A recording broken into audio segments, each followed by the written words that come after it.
معاذ احمد گجرانوالہ سے، میں لاہور کے مضافات سے دور یونیورسٹی کے ہاسٹل میں رہتا ہوں. گھر سے ہاسٹل تک کا سفر شرعی نہیں بنتا، لیکن گھر سے لاہور تک کا سفر شرعی بن جاتا ہے اگر یعنی 78 کلومیٹر. اگر گھر سے ارادہ کر کے آؤں کہ اس ہفتے لاہور کا چکر لگانا ہے تو کیا اس صورت میں ہاسٹل میں قصر نماز پڑھوں گا یا مکمل؟ سبحان اللہ، بڑی ٹائٹ باتیں پوچھنے لگے ہیں لوگ. یعنی یونیورسٹی کے ہاسٹل میں رہتا ہوں. دیکھیں، اگر آپ کا ارادہ یونیورسٹی کے ہاسٹل میں جانے کا ہے تو پھر تو آپ قصر نہیں پڑھیں گے.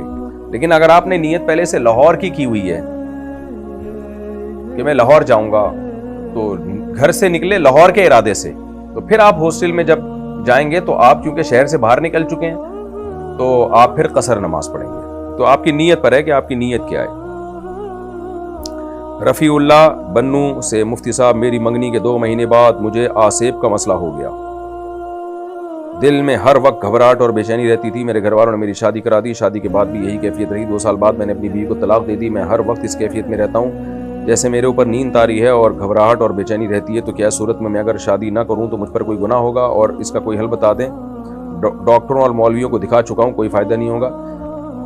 دیکھیے، جو سائیکیٹرسٹ ہوتے ہیں، سائیکالوجسٹ ہوتے ہیں، ان کو دکھائیں آپ. دماغ کے کیمیکل بعض دفعہ 99% تو ایسے ہی ہوتا ہے، 1% ہوتا ہے کوئی جین بن کا کیس، تو کمزوری ہوتی ہے بعض دفعہ.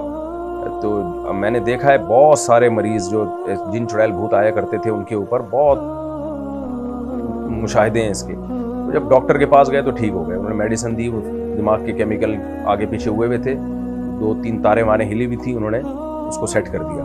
تو اس لیے آپ جائیں، کسی اچھے ڈاکٹر کو دکھائیں، انشاءاللہ آپ ٹھیک ہو جائیں گے.